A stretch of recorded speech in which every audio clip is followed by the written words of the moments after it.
Would love to introduce our next guest, Daniel Torrez. He and I have been chatting for years, and it's a pleasure to finally coordinate this so we could get him before you to chat with you and share his experience and all of his wisdom that he has surrounding how you sort of thrive. I just love that word, Daniel. Thank you for being here this morning and for taking on this endeavor to share with us from the military and corrections background and perspective that you have. So I'll turn this over to you, my friend. Thank you. Okay. All right. Thank you, Dr. Darren. I'm going to go ahead and share my screen. All right. Can everybody see my screen? So, yes, sir. Outstanding. Thank you again, Dr. Dara. My name is Daniel Torrez. I'm a retired Sergeant First Class out of the Army, and I currently work for the Department of Corrections, but I am not a CO. And my title is Sir Thriving, Loss, and Cumulative Trauma Before, Behind, and After the Badge. As you can see, I got the lowercase s and the capital T in my title. And the reason I came up with this little silly word is that I think that's what we do as first responders, military, and those that are in the serving professions, is that we survive things on the job in life, and then we continue to thrive. So again, we want to, or I want to highlight the thriving part of what we see on a daily basis, both in life and on the job. So let's just jump right in. Quick agenda. I'm going to give you a brief introduction, and then we'll do the bottom line up front. Briefly talk about loss and cumulative trauma, both in life and work. And then an AAR method that I came up with after I hit a downward spiral in my life. And then we'll talk about some coping strategies. And it's nothing new. It's just new, maybe in a different format or spoken in a different way. Then we'll obviously have time for a summary and questions. I want to be able to hopefully take away some things after you hear my little session. Describe factors related to desensitization, and that's a hard word to say. Describe cumulative trauma. Identify coping strategies, the good coping strategies, not the negative ones. And again, discuss the AAR method, or AAR, if you want to sound like Steve the Pirate, if anybody gets that reference. So who is this guy? I'm just an old Chicano from the west side of Phoenix, retired Army MP. I served 21 years as a military police officer. I had a big break in service for 7 years, but I did do 21 total. Outside of the military, I was a federal law enforcement officer with the Federal Reserve here in Phoenix. I was a university director of public safety, my first post-retirement job. And I've also been involved in corporate and K-12 security. I got a bachelor's in criminal justice and criminology from ASU. And I hope everybody can see my forks up on my polo. I got my master's and just finished my certified public manager program through ASU as well this summer. A thoughtful warning, and I know Dr. Dara mentioned this at the onset of the conference, but I will discuss some difficult topics in limited detail. I'm not going to give a whole bunch of gory details. I think all of us have known and seen what we do on a daily basis in our profession or professions. But it may cause some activating events or triggers. And like Dr. Dara said, if you need to raise your hand or ask for support and somehow, please do. We don't want anybody to have a negative experience while we're discussing difficult topics. So the bottom line up front, what are we about today? And today I think we're about sharing experiences and learning new techniques and different programs that are out there to help us in this helping professions of first responders and military veterans, things like that. Everybody that's out there, as I call them, our protectors. And sometimes we have that burning pain. And I'm going to discuss some of the things that I went through in my journey. And my journey started before I earned my first badge. And that first badge was a military police badge. Again, I was a military police officer for 21 years. Then there's my Federal Reserve badge and my current badge, which is the Department of Correction. And, the badge itself, it's a shield of strength. But as you can see by the imagery, you can still see that burning pain behind the badge and behind that shield of strength. And a lot of times, one of the presenters just before me mentioned, the attitude or the culture, back in the day, was to suck it up. I learned early on in my military training that pain is only weakness leaving the body. And that's some of that mentality that we have to break, the stigma of reaching out and asking for support. So we're going to discuss that. But I think that's what we're about today, is learning and sharing experiences and information, knowledge, and programs that can help us, and maybe just see it in a different light, so that it's easier for someone who might be suffering and that burning pain behind those shields of strength are getting too much to handle, too hot to handle. And maybe there's a different way that you can go about finding support for you. Again, that bottom line up front, and I share the military stats because a lot of our first responders are veterans or currently serving in the National Guard or Reserves. For our VA suicide numbers from 2020, which is the most recent, total in the US was 6,146 suicides, veterans. And in the state of Arizona, which is where I'm at, born and raised, is 200. And that was for the year 2020. Again, those are the most recent numbers. For the Department of Defense, 2021, active component 329 for 2021. And we've had 70 suicides already of active duty members in 2022. And that's up through March 31st. That's the first quarter. Reserve component 193 for 2021 and 38 so far in 2022. National Guard 120 for 2021 and 20 for 2022. And I'm not showing these numbers to be dark or gray or dismal. It's just what's out there. And then we just recently learned from a report that came out that the military kind of says that the 22 veterans a day are killing themselves, committing suicide. And the report came out that number could actually be doubled to 44 veterans killing themselves every day. So obviously there's something we need to do.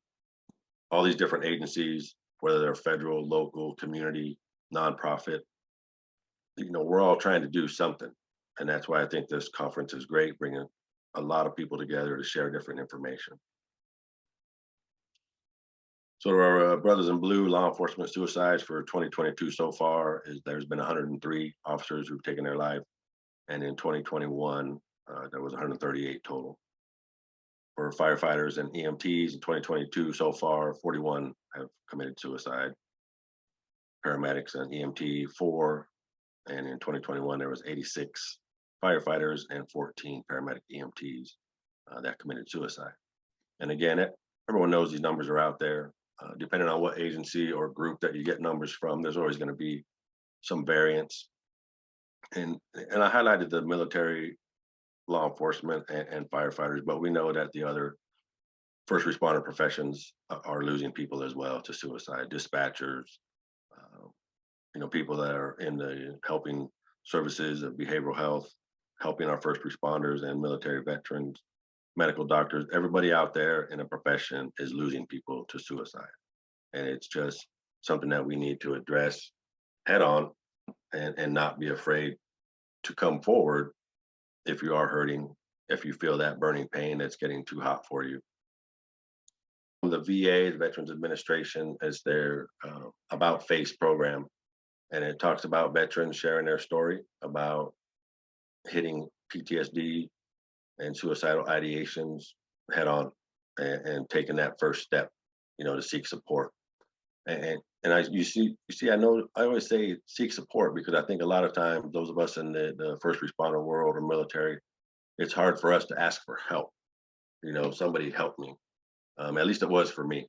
And, so I started saying, hey, I just need some support. Can you support me? Show me some support. So again, little things, little tweaks here and there, just how we address things. So taking that video talks about taking that first step and asking for support. So like the title says, before, behind, and after the badge. Before the badge, like I said, I'm born and raised here in Phoenix, Arizona. Raised Roman Catholic, grew up on the west side of Phoenix, went to Maryvale High School, lifelong Panther. And I felt it started pretty good that way because our colors were black and gold, and I ended up in the Army and did some things that are also related to black and gold. Grew up in a middle class family. Had a stay at home mom till I entered junior high school, or middle school now, as it is referred to. And I would say I was somewhat of a troubled youth. If anybody gets that reference, and I liked Maryville High School so much, it took me 5 years plus summer school to graduate. But I did graduate eventually, and after graduation, I went right into the Army. And I think the Army is what helped turn me around, but it also kind of created, and planted the seed for my trajectory as I moved forward. So, growing up, I used to watch those classic first responder TV shows, and let me know in the chat or whatnot if you recognize any of these. So I am kind of aging myself, but these classic shows, I used to love watching them. Even with all that hair, I still didn't mind it. Got some classics. Then we got some updated versions, with the movies of the old classic TV shows. That's my favorite there, Chips. I always fancied myself as trying to be like Punch. Then we got the updated version. And then, of course, we got the updated SWAT. And for some reason, my lovely wife prefers that I watch the updated SWAT. It might be because she has a thing for Shamar Moore. I'm not sure.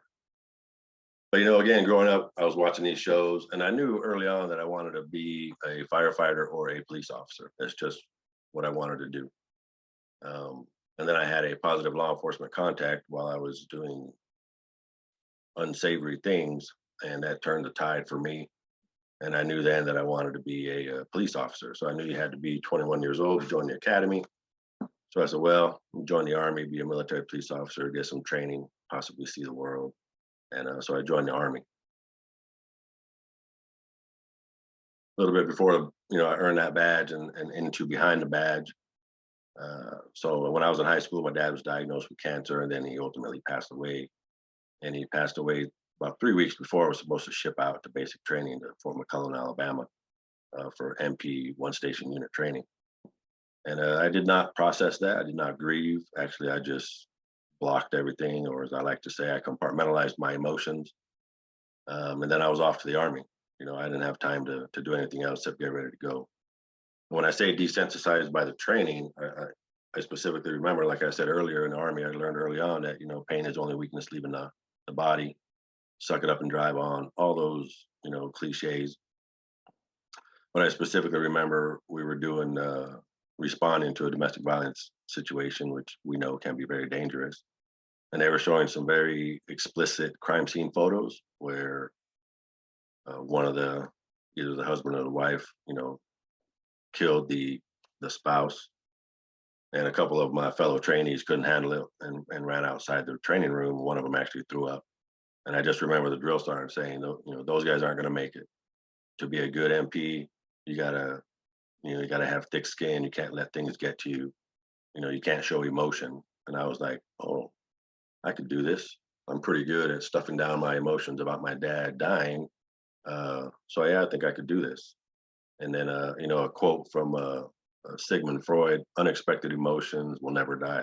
Unexpressed emotions, they're buried alive and will come forth later in uglier ways. And I found that to be very true in my situation.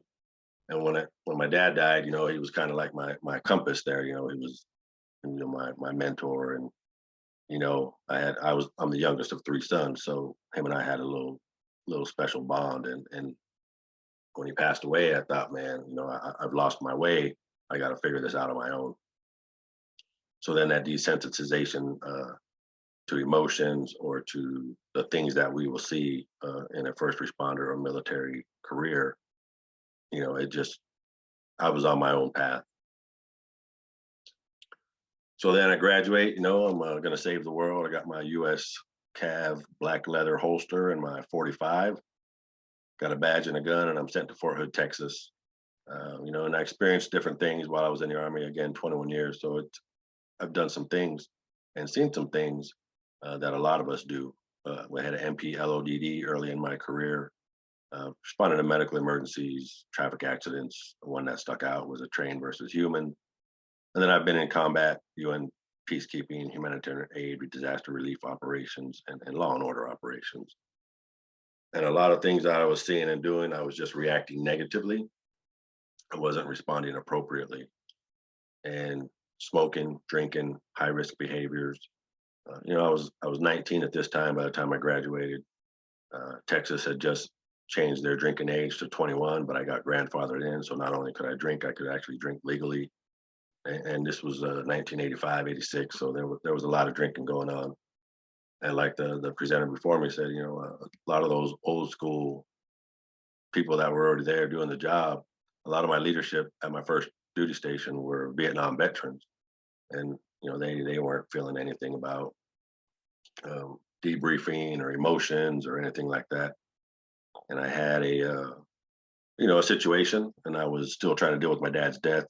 So I sought, counsel from a Catholic chaplain. I figured if anybody's going to guide me, it's going to be a Catholic chaplain. So I go talk to the chaplain, pour out my heart, having some issues processing my dad's death. So he gives me a pamphlet and says, "Read this, young trooper. If you have any questions, come back and see me." I said, "Okay."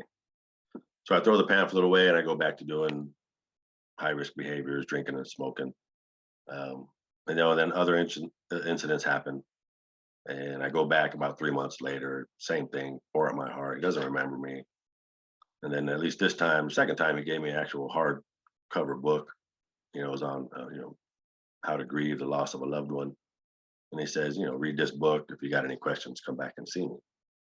I said, well, that solidified it. I became pretty good at compartmentalizing my emotions through some of the stuff that I've been through and that I saw.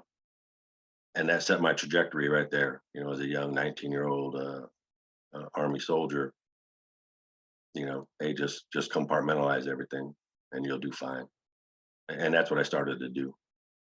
Continued to smoke. Well, I stopped smoking because I just didn't like smoking, but I did keep drinking and doing some high risk behaviors. And again, these were just me reacting negatively to some of the critical incidents and traumatic things that I had experienced. And it's what worked for me. And that's what I kept doing for years. So what's the issue? Again, the critical or traumatic event is a situation that causes perceived or actual threat of death or serious injury to self or others, which evokes feelings of fear or terror. And that's from SAMHSA, their little publication, The Dialogue. And we experience critical incidents or traumatic events almost every day in our field, in our professions, and we have to address that. Another definition: any event that causes unusually strong emotional reactions that have the potential to interfere with the ability to function normally, and that's from the ICISF. And again, we're seeing these, and we're not responding appropriately. We're reacting negatively, or at least I was. And then we have secondary or vicarious traumatization, experiencing similar symptoms to trauma as a result of indirect traumatic exposure via close contact with the survivors. And again, that's from SAMHSA. And here's a quote from a nurse practitioner or nurse. The expectation that we can be immersed in suffering and loss daily and not be touched by it is as unrealistic as expecting to be able to walk through water without getting wet. And a lot of times people just expect us in the military or as first responders to be able to, see horrible things, respond to horrible situations, and just to continue to move forward. And these are some responses to dealing with and experiencing traumatic events. Physical, nauseous, chills, diarrhea, and I'm sure a lot of you are aware of these things. They happen to us, after we experience a critical incident or an emotional event, whether it's on the job or, in our personal life. So these are just a lot of different things that we go through. And it's when all these things keep happening, we keep experiencing these incidents or these traumatic events, it just adds up, that cumulative trauma. And then you add life stressors to the situation, and it just gets compounded. marriage, infidelity, divorce, birth, death of a child, drug and alcohol use or abuse. I used to tell everyone, I was a functional alcoholic. I remember going to work after spending the night drinking, and it wasn't just me, but I was the one doing it. Financial issues, death of a family member or friend, and health issues, and all these things on top of what we see in uniform or on duty. Again, it just compounds everything. Um, Another situation that I was in. So I did get divorced from my first wife, my high school sweetheart from Maryvale. Um, Maybe I should have married somebody from Trevor Brown. Might have worked out. I don't know. So we got married. We were in the army together, she followed me in the army, and then we got divorced. I got out of the army for that break in service because I thought I could come home and save that marriage, and I didn't. So I thought I was doing the right thing, and I let her be the custodial parent. It was cordial. We were cordial to each other, but I let her be the custodial parent. And shortly after that, she got stupid, found a boyfriend. Boyfriend decided to molest our daughter at the time. And the biological mother, or my ex-wife, she was aware of what was going on and didn't do anything. So that went on for a little while. I finally found out because my daughter disclosed to somebody at school. Biological mother and boyfriend get arrested. I go pick up my daughter from the shelter, and I get sole custody. Um, so I had to deal with that, and then I'm going through I'm being deposed, and because we sued civilly, the police department, the doctor, and the hospital because they saw my daughter at one point and didn't do anything about it. So I'm being deposed, and they're saying, "Well, how could this happen? You're a police officer. You're law enforcement. How if this was going on, you would have recognized it." So I'm. It took all I had not to reach across the table and choke slam that guy, but I was well prepared, and we won the case. My daughter was set for life, and she's doing great now. And this was 20 plus years ago. She has never seen her biological mother again. But those are things that happen in our personal life. Maybe people know about it, maybe people don't. And we have to, it's something I just kept compartmentalizing. All that adds up to cumulative trauma, which is multiple traumas experienced over a period of time.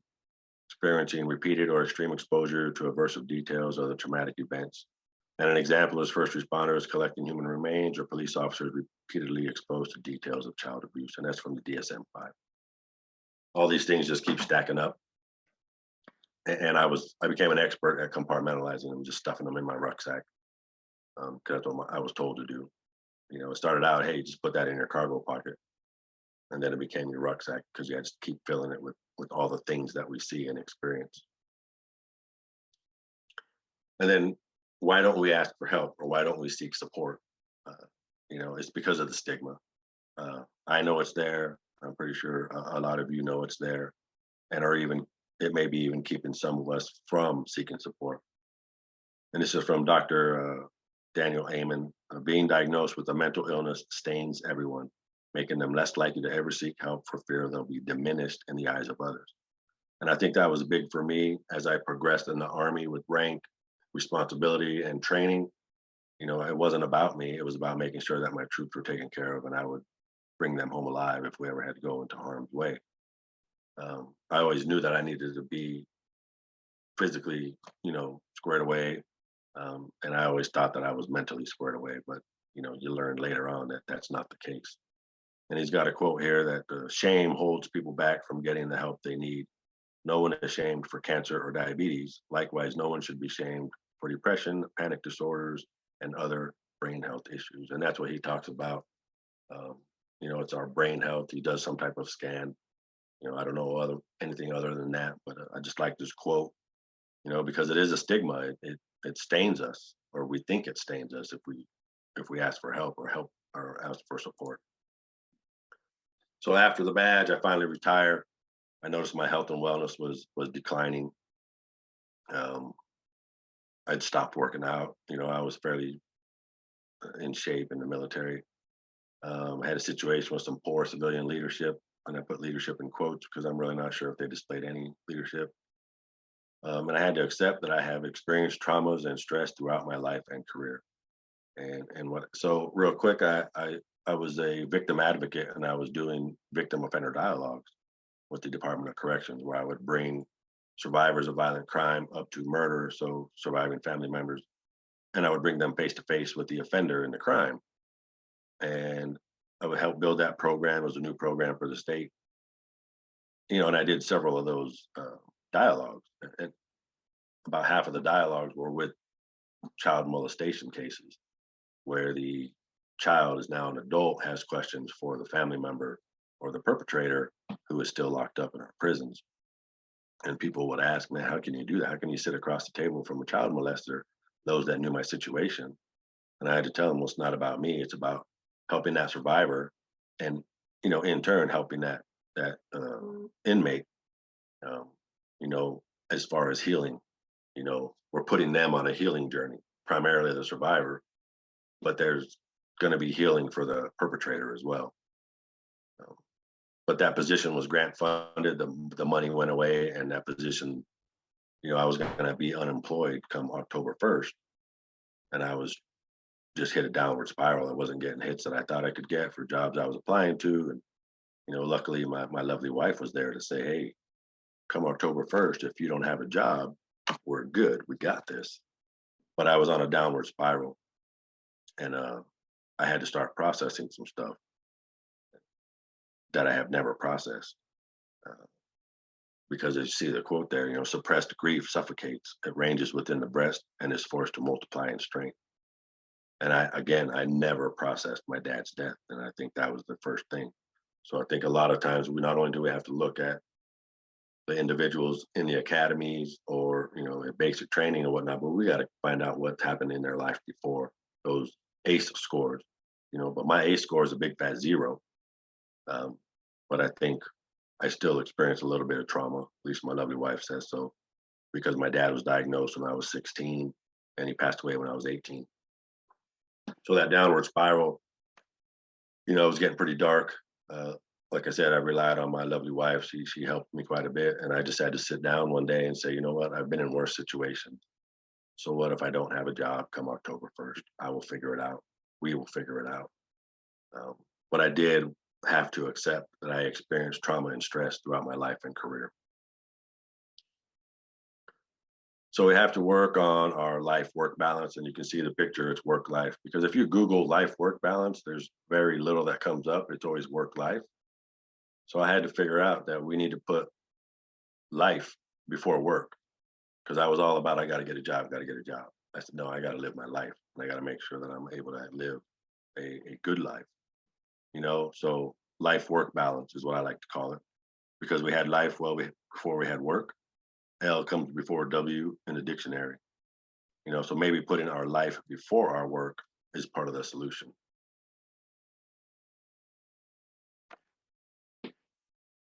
So I found, again, I was in a dark place. I had to figure things out. So I'm going to use what I know, the AAR, after action review. The military started it, the Army, and it focuses on an event and allows participants to discover and view what happened, why it happened, and how to sustain strengths and improve on weaknesses. And my last several years, I was a, observer, controller trainer, or a master trainer with the Army, where we would evaluate units, and afterward, we would always do an AAR. So I felt I needed to put what I know to use for my situation. So I changed the AAR to the AARR method, where you have to accept, acknowledge, respond appropriately, and reach out. And, you have to accept the situation, whether it's good, bad, or indifferent. Acknowledge and understand that you can only control, or that I can only control what I can control. Respond appropriately versus reacting negatively. And that's what I was doing for decades prior to figuring this out. And then you need to reach out. And that's reach out when necessary, not if necessary, because it's going to be necessary for us to reach out if we're having that downward spiral, or we're finding ourselves in a gray or dark space. So again, I was stuffing all that stuff in my rucksack, and I'm starting to process stuff. And I said, wow, there's some stuff there. I gotta download all that stuff. And another quote: "The long-term pain suffered by suppressing emotions is far greater than the short-term pain of confronting them." And I can attest to that. I think my compartmentalization or suppression of my emotions throughout my career has affected me, my health and medically. Um, and I would probably say I probably have 3 or 4 rucksacks filled with all my stuff compared to this gentleman here. You think we have sound, or should we just move forward? We're still trying to figure it out. That's fine. So this is just a video of a woman who's talking about moving forward after losing loved ones in her life. And again, with this downward spiral, I knew that the first thing I had to process was my dad's death and how that affected me. Not only his life that I had with him for 18 years of my life, but the effect and the impact he had on my life moving forward. And she's just talking about, we don't move on, we move forward with them. My dad's always in my life, just by the characteristics, things that I learned from him, seeing him, the way he treated my mother, seeing how he related with family, friends, coworkers, and stuff like that. So I moved forward.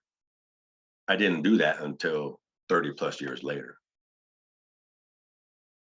So that's one of the first things that I had to AAR. I had to accept his death and the impact his life had on me. I had to acknowledge that I was very angry. I did not grieve properly, and and that's an individual thing, I think. And I was desensitized for a very long time. Nothing really impacted me. But some of the stuff that I saw and experienced. One of the main things, I didn't cry for about 10 years. I didn't cry when my dad died. And the first time I remember crying again was when my daughter was born 10 years later. Because I became a dad and I was like, wow, okay, things have changed now. So I'm definitely not desensitized anymore. Respond appropriately and reach out when necessary. So I have to move forward, just like the woman in the video was talking about. I have to honor my dad and share how he influenced my story. And then I have to share my story. And I have to seek support. And that's what I did. It took me 30 plus years, but I finally sought support.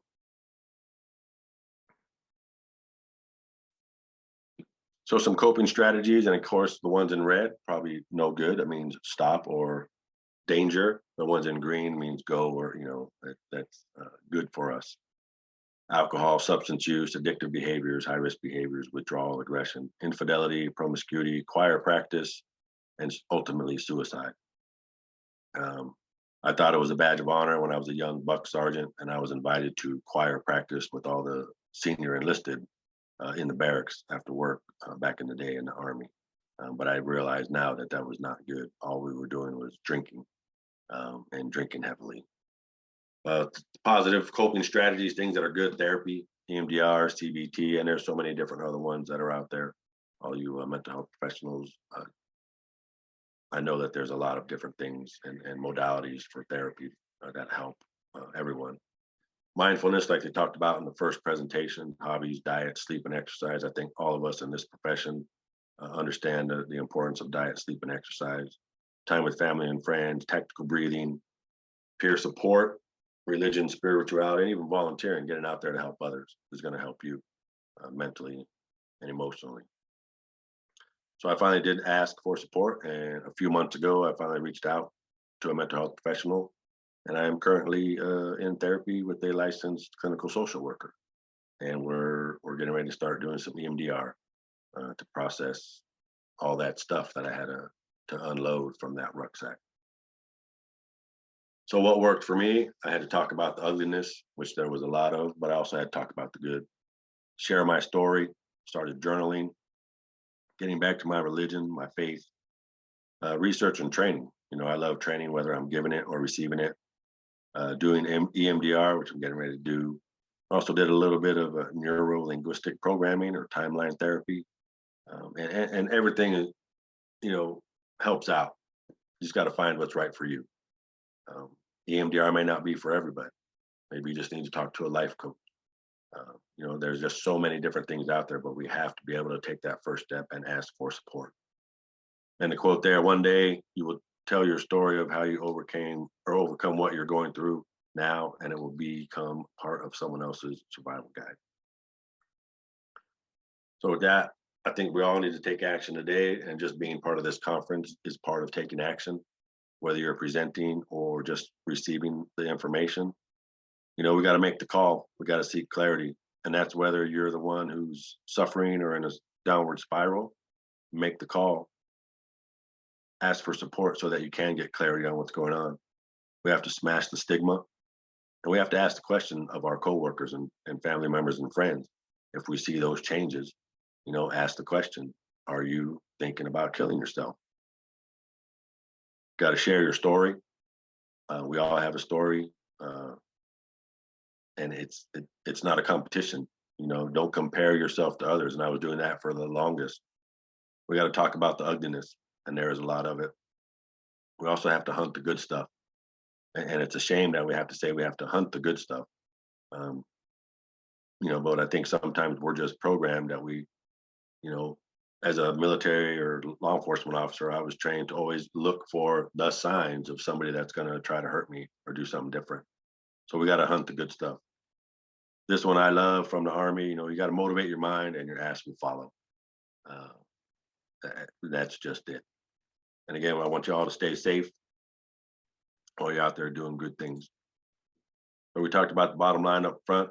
We're here to learn, share experiences, and hopefully find a information program or a nudge to help us seek support. Discuss loss and cumulative trauma in life and work.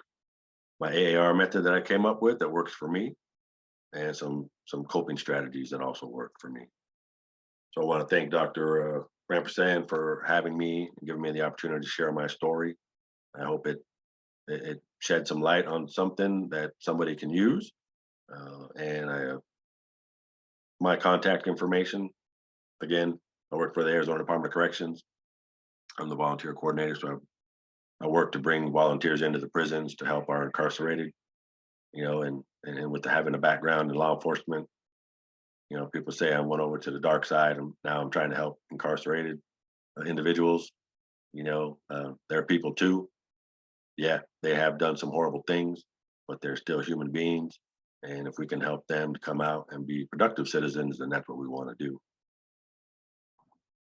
And I do have one last video if you think we got sound.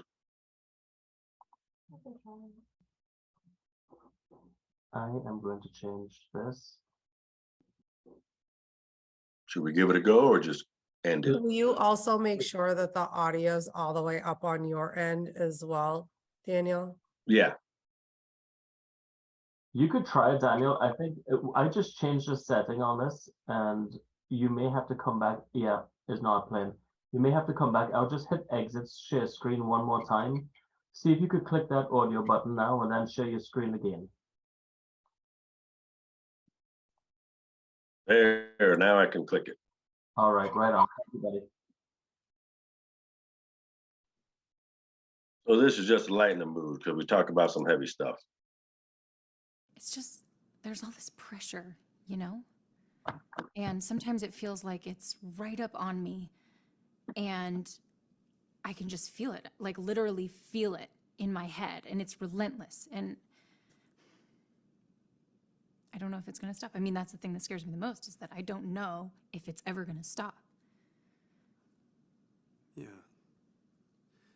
Well, you do have a nail in your head. It is not about the nail. Are you sure? Because, I mean, I'll bet if we got that out of there... Stop trying to fix it. No, I'm not trying to fix it. I'm just pointing out that maybe the nail is causing... You always do this. You always try to fix things when what I really need is for you to just listen. No, see, I don't think that is what you need. I think what you need is to get the nail See, you're out. not even listening now. Okay, fine. I will listen. Fine. It's just, sometimes it's like, there's this achy, I don't know what it is. And I'm not sleeping very well at all. And all my sweaters are snagged. I mean, all of them. That sounds really hard. It his. Thank you. Ow! Come on, if you would just Don't. Try to see things my way. Do I have to keep on talking till I can? All right, that's my presentation. I'd like to end with that because, like I said, we talk about heavy stuff, dark stuff, and I just want to lighten the mood there. But it also goes to understanding that, you know, sometimes we do speak a different language: police, firefighter, mental health professionals, dispatchers, nurses.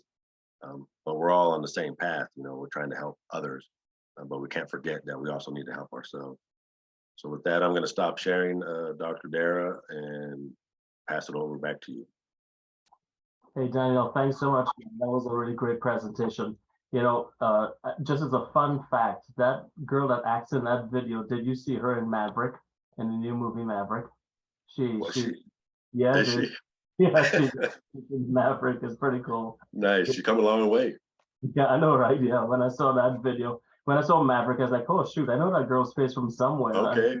It was. I did not know that. See, Yeah, I learn something every day. That's why I love training.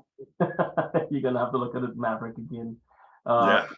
Man, working in corrections for many years on the behavioral health side of the department, working with so many corrections officers and inmates and stuff. It really takes a toll on you, right? Our corrections officers' rates of suicide are very high.